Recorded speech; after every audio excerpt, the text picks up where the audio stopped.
good afternoon, everyone. My name is Susie Pachin. I work for a company called BCG Digital Ventures, where we're an innovation firm that we work with our corporate partners to launch various companies as well as products. But my prior life to DV, I worked in wearables for over a decade. And I worked from everything from startups all the way to corporates, trying to figure out not just the what, which we've been focusing on the last 3 to 5 years, but also the why. Why would people want to wear devices on their body? So today, after reflecting on these last decade of thinking about this topic, I feel like we've reached this very critical inflection point. We're moving from designing novelty objects for tech enthusiasts like ourselves and early adopters to designing, like products that actually elicit the oh cool factor, like the whoa, right? That's all over CES factor. We're slowly moving into developing products and product ecosystems that, with integrated meaningful services, that they're able to actually tackle real problems, real intimate problems that we all have in our day-to-day lives. And these types of solutions often don't elicit that whoa, right, reaction that we get. They elicit the, but of course. But of course we would wear a camera on our body in order to, if you're losing your vision, in order to augment your sight. But of course we would use simulation technologies to deal with anxieties and fears, such as public speaking, right? Of course, that just seems obvious, use of these technologies. But getting to that, of course, has taken us 10 years at least, a very, very long time. Something that is obvious often takes a lot of layers to unpack. But I do believe truly that we are at this important inflection point where we are starting to unpack the meaningful reasons, not just the what, but also the why we're designing these devices. So some of this transition is largely due to technology. Now that we have more advancements in computer vision and AI, of course, these little small, beautiful parasitic devices that sit on our body, that constantly track our movements, that constantly track our data, are becoming to shift, right? We're starting to develop a new type of relationship with them. They become much more meaningful.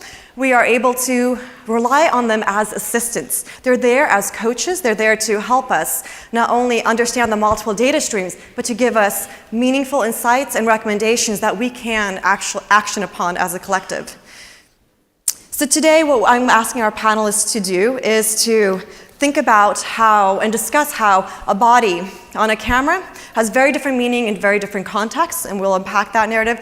How virtual reality, of course, isn't just for entertainment, but it can also help and clinically validate, eventually, hopefully, therapeutic areas, as well as bringing wellness and more productivity into the workplace. So without much further ado, I'm going to have the panelists do a brief introduction with themselves, and then we're going to we'll deep dive into the conversation.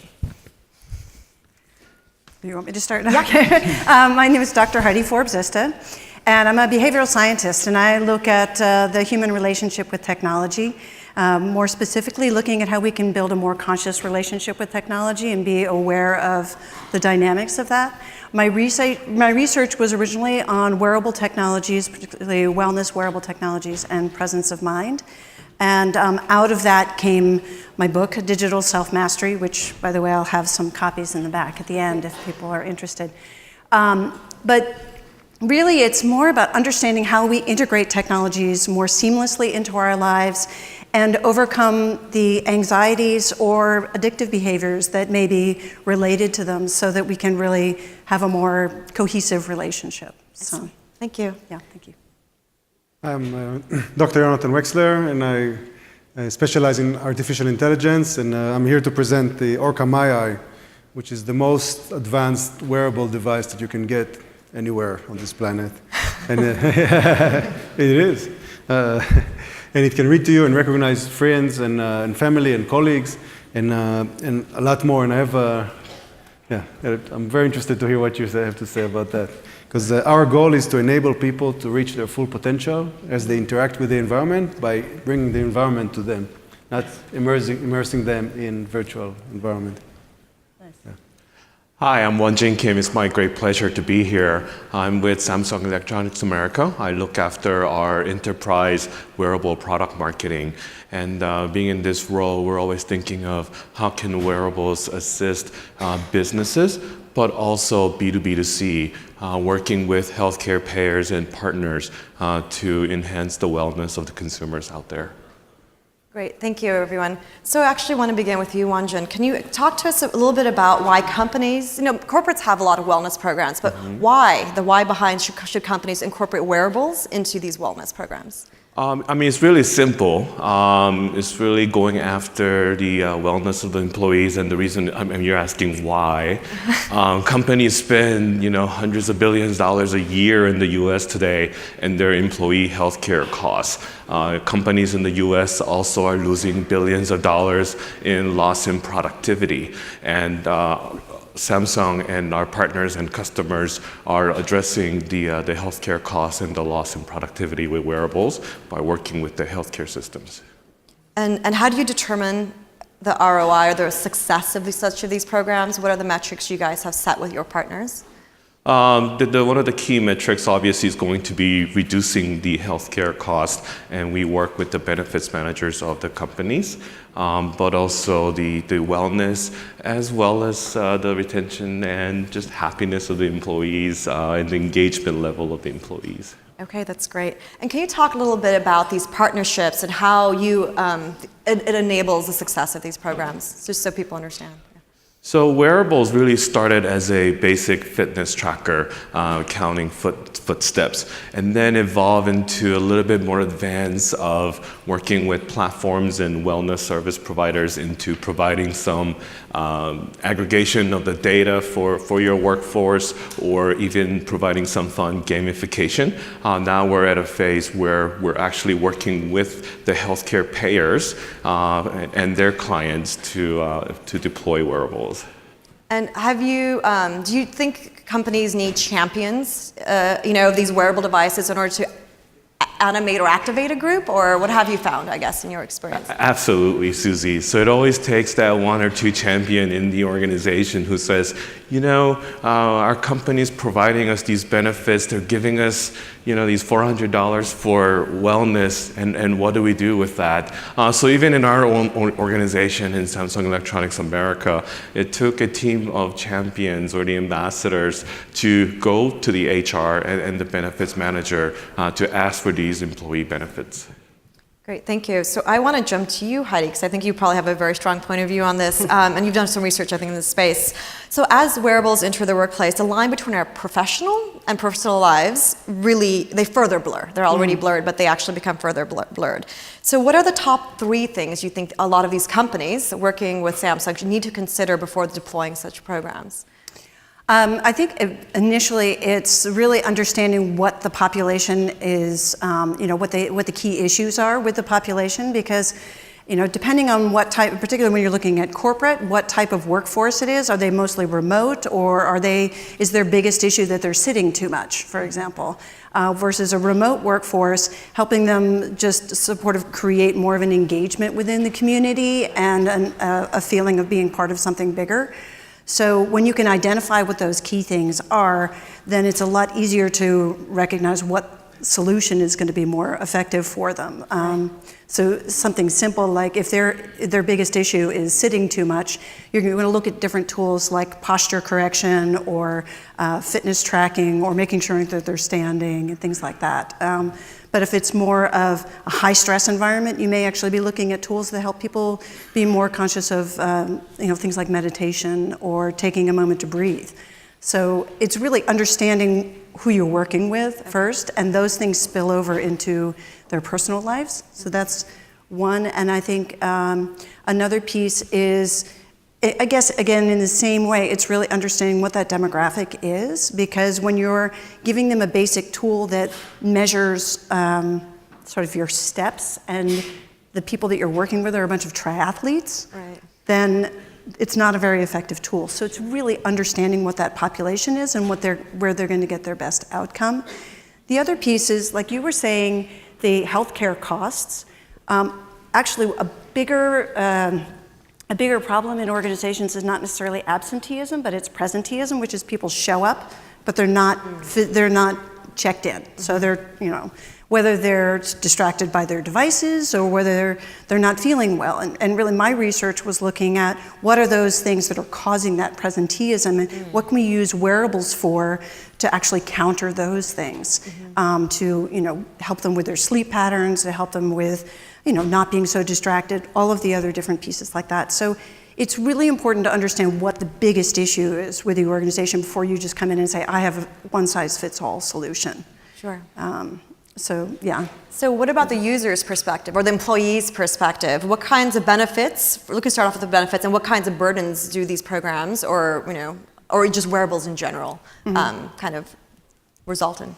Yeah, and well, so this is where sort of the digital self piece comes in and being conscious of your relationship with technology, because we're all aware of how we relate to different people, and organizations tend to really focus on sort of helping you do your personality profile and your profile on how you engage with other people. But in today's world, most of the communications we do is mediated through a technology, and whether that's for a wearable or whether it's just general technologies. And if your relationship is triggered by anxiety, or on the other side, more the addictive behavior, that is going to affect whether you're able to use the technology effectively, which in turn affects how you can engage with other people in the organization. So it trickles down into productivity, engagement, all those other pieces, and it can cause stress spikes that are unnecessary. Okay. So it really trickles down into the personal and organizational impact. Okay. All right. Yeah. Thank you. Yeah. So Yoni, I'm going to move on to asking you. So I want you to begin with talk about the MyEye 2.0. Is that correct? Okay. And to me, this is obviously it's an assistive technology for people who lost their vision. The impact is huge and large. You're giving people the ability to regain a level of independence. So I'm wondering if you can share us with some stories of how this has impacted people and their ability to continue to work. Okay. Yeah. All right. You can show the device first. Yeah. Should we you want do to that? see the device? Yeah. Why don't we see the device first? I have to warn you. I'm going to show you something that for most seems science fiction, but it's not. It's a real device, and it's selling now in the US. We just launched it. This is the second version. We have thousands and thousands of people around the world who will not leave their house without it. And I think this is the key point. When you give people something that really, really helps their lives, that's the best indication. I'm going to show you, I'll just give you a quicker explanation. It's a tiny device. It has a camera in the front. It has speaker in the back. And it has a secret sauce in the middle that converts, it is. It converts, maybe I'll come here. It converts what it sees to spoken language. And you just snap it onto your glasses. All right, I can put it on this side. Thanks. And what I'll do is I'm holding here a piece of paper. I'm going to hold it like this. Let's see if you can, wow. All right. Can you see what it says? Can you see what it says? Okay. So the device looks, I'm going to point. It's a bit dark, so it's turning on the light. This intelligent device gives me independence in my everyday life. For me, as for many partially sighted people, the loss of my ability to read is the hardest. Or can my eye is able to fill this void and so I can stop it just by more covering the text. Thank you. Thank you.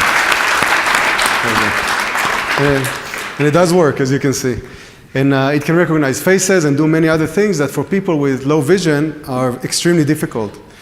And our goal, we started with this device, with the first version, but our goal is to find how can we help people achieve more with advanced technology. And that's a key observation is our technology becomes smarter and smarter to the extent that people say, we should be afraid of AI. Maybe we're not that clever, but if we're clever, we're building clever things. And we can use these tools in order to enhance our ability to do other things, right? And if you suffer from eye fatigue, maybe, and you have a device to read to you, all of a sudden you can read. And we have, as I said, thousands of people around the world that use it. Just last week, a young woman came to visit us to try the device, and she's 20 years old, and she suffers from a rare condition in the macula. It's the center of the eye, and she sees, and she looks perfect, normal. but she can't see any details. But she wants to study. She wants to have a degree, and she has to have someone read to her or find other uses. And she saw this. She said, "Oh, fantastic! That's it. I can study, and I can read and reread, and I can do many things, and I can socialize with my friends because I can see them. I can know who they are, right?" And it's critical. Things like that are critical. And this is the forefront of technology. And I bet, a few years down the line, this will be a standard. Things like that, because it gives you real added value for things that. Some people have more disabilities than others, but it's something that we want. And if we can have a way to make things easier, we humans love that, right? If there's an easier way to do it, we'll go for it. It has to be easier, it has to be valuable for the customers, and it has to be reliable. If it's not reliable, if you have a clock that doesn't show the time every time you look at it, you throw it very quickly, right? So it's a key.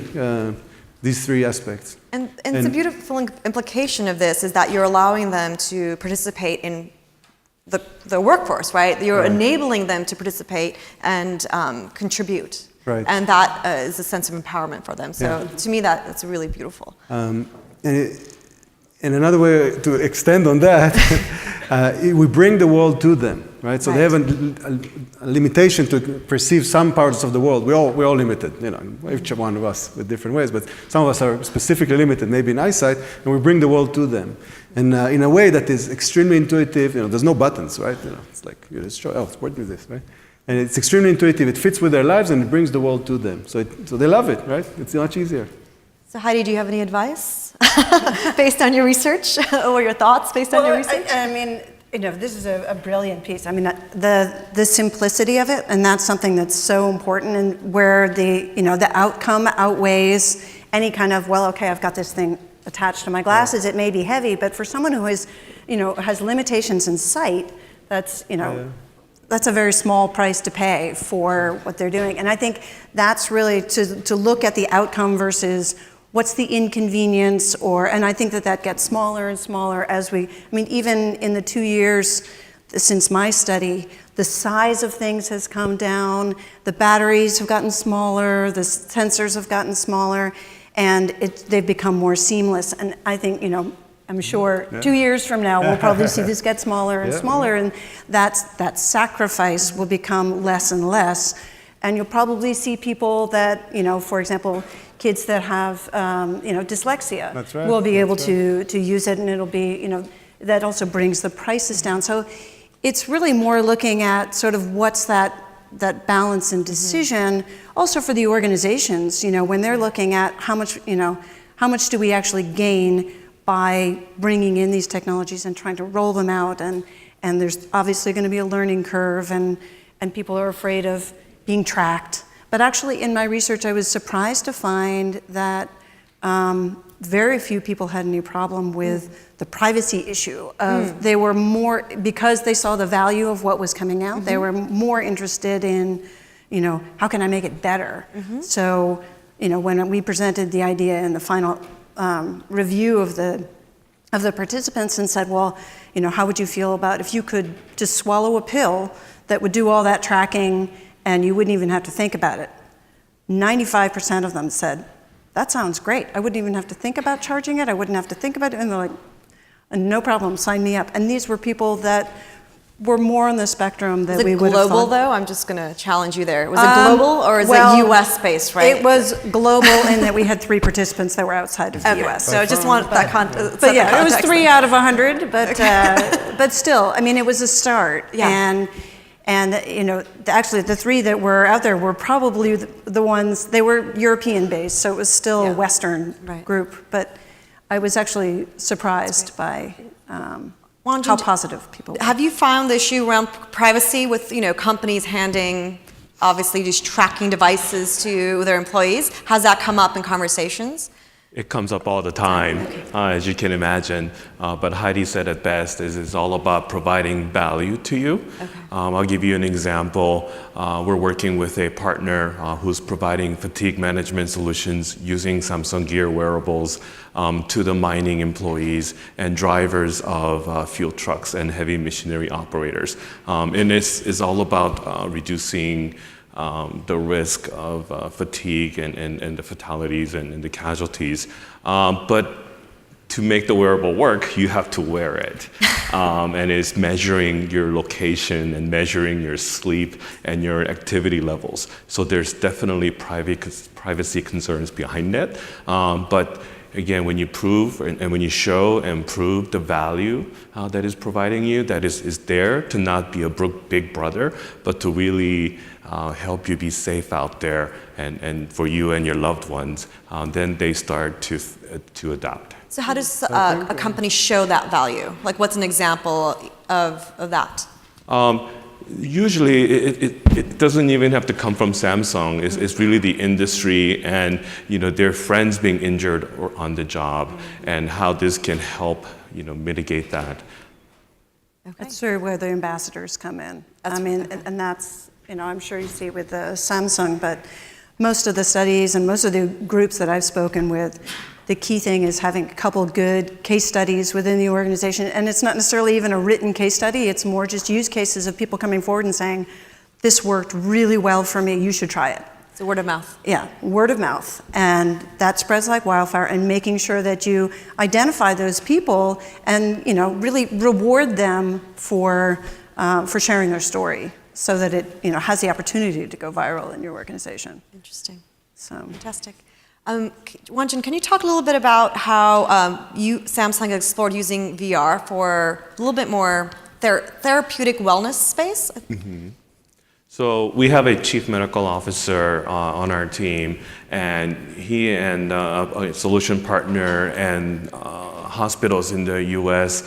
are addressing pain management, not with pain medication, but with actually virtual reality and content on virtual reality. And they're using even MRIs to prove that it is working. And this is a critical time for us because of all the news that you heard about opioids addiction rising in the US.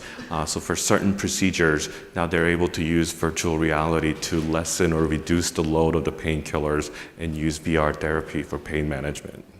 So that to me, there's a nice translation to the workplace. So in our office, we have a bunch of wellness rooms, right? Because the ebbs and flows of design, there's some really late nights, and people use those wellness rooms just to either de-stress or just to have a dark, quiet space.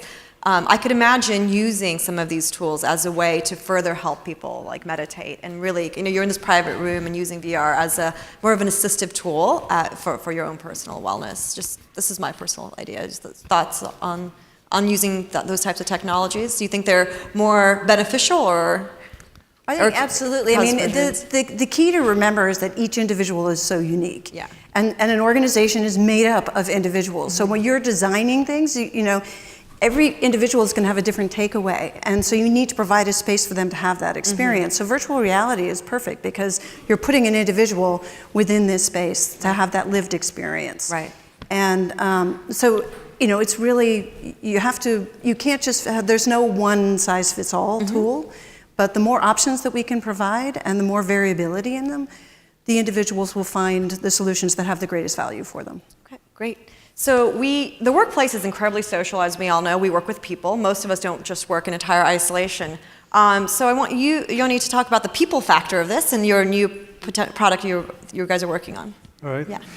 So as we were coming out with the face recognition feature of this device, I got a call from one of our customers, and he said, as soon as I installed the software update, I opened Facebook and I taught the device all my friends, and I ran out to find them to show them I can recognize them from afar and surprise them. I thought, it's an interesting idea because we're all surrounded by lots and lots of people. I mean, the world population has doubled in the last generation, and we're many more in cities, and we have thousands of virtual friends, but we can't keep track of real friends, right? The physical interactions are way more engaging and way more rewarding, but still our brains are limited. We thought, how can we create a tool that will help us overcome that, right? So if, me and I bet many here, and you work in a big office and you may manage a group of people and you want to manage them properly, right? So the management side is, is the burden because it's very technical. You have to remember, I did this, he did that, and you have to keep track of that, and we have a lot of online tools for that. But in daily life, Susie, did it ever happen to you? You come home Friday night, you come and say, oh, I had such a crazy week. Your husband said, what do you do? Says, I don't know. Right? You had a crazy week, it was crazy, it was busy, and you have no idea how time flew, right? Someone took a week from you, you have no idea. What that means, you can't measure it. You can't measure it, you can't improve it. Yeah. So we thought, let's build a device that measures your social interaction, right? Just about, recognizing people, recognizing their mood, and this is the device. Can we do a camera demo? All right, can we do a camera demo? I want everyone else to see. It's a tiny device. It clips onto your shirt, just like that. And it looks around and it sees people that I meet. I think it seems like we can't have a camera demo. Is the camera person here? I'll tell you what I see here, right? So no camera. All right, now everyone is squint. So this is my day today, right? It's CES, right? You can see my calendar. And on the calendar, can you get any of it? Just imagine, right? So the regular calendar, on the calendar, maybe you can zoom in with that camera and show it there. That's a tough one. I need a bigger screen. Right? On the calendar, there's all the faces of the people that I met. Most people I don't know. The device says, I don't know them. But right about here is Susie, which I met just before the panel. And if I click on Susie, there we go. You can see this is Susie. I met her exactly twice. She smiled once of those twice.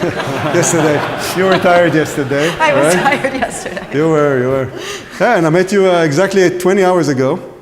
And I met you 50 minutes ago, just before the panel. So I can keep track of the people that I meet. And if I bump into Susie in the airport someday and you say, you look familiar, I'm not sure what. I'm going to get a notification on my phone. So it's Susie, you met her at CES 2018, 6 months ago. So, Susie, remember we had that panel? And all of a sudden, there was an opportunity that would have been missed if I didn't have a device like this.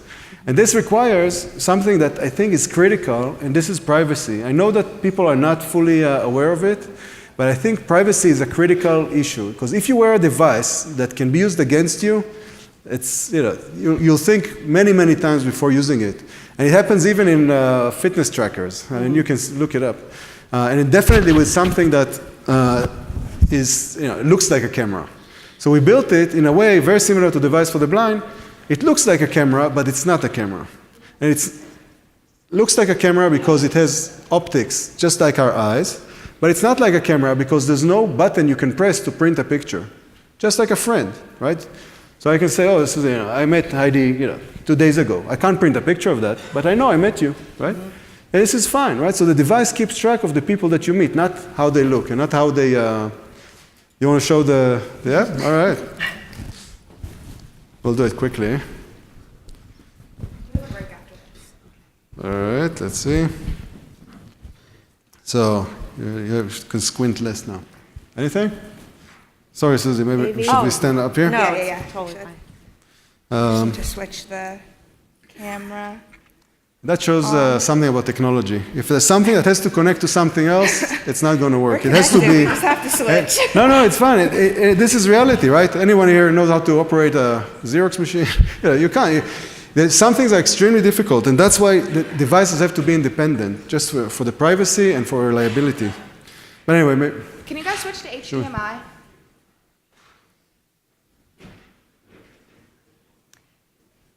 Yeah? Here we go. Hey. So this is my phone. Now we'll try to keep it steady. Here is, can you see Susie here? It says Susie. If we get closer, does it help? I don't know, maybe you can farther. maybe further. All right, I can click on Susie, and that's how I met her, right? I met her with our 2 sales guys yesterday in the booth. She smiled once today. And we had a meeting yesterday. I can put a meeting note, right? Met at CES. Now I can, and I can also tag Susie. I can, can also look at statistics about my general life, right? So I can do a work-life balance. I can look at all my, So this is the past week. You can see on Monday I didn't meet anybody. I was sitting on the plane all day. But this is, it's not a very typical week. I can look at the past year, right? So you can see I work about 80-something% of the time. That's my social life. Which is the rest. But if you look at a typical week, you'll see, the weekends I'm with family, friends. This is similar, fairly normal. I meet lots of people Sunday to Thursday. In Israel, we work Sundays. Friday, Saturday, I meet much less.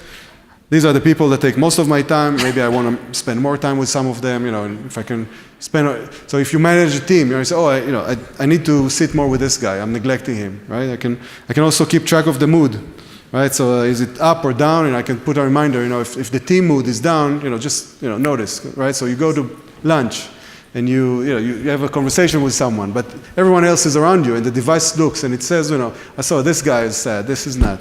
And it can get a reminder of the roughly average mood of the team. And this is fantastic. You can estimate the age and this and that, but this is a critical thing. I don't know if you can see, it's a bit hard, but this is how I spend my time. So at work, I have 5 teams, and how I split the time between them, and if I want to spend more time or less time. And I can measure it. So I can look at the past week and I can say, you know what, I did spend too much time on this subject. I want to spend less next week. I'm going to make a reminder for myself. Because whatever can be measured can be improved. And this is a critical thing. And everything happens between this tiny device and the phone. It's not sent to any cloud or anything. So I don't have to worry about anybody else abusing my Are we information. up for time? Okay. Yeah? Thank you. All right, thank you for the demo. That was wonderful. Thank you.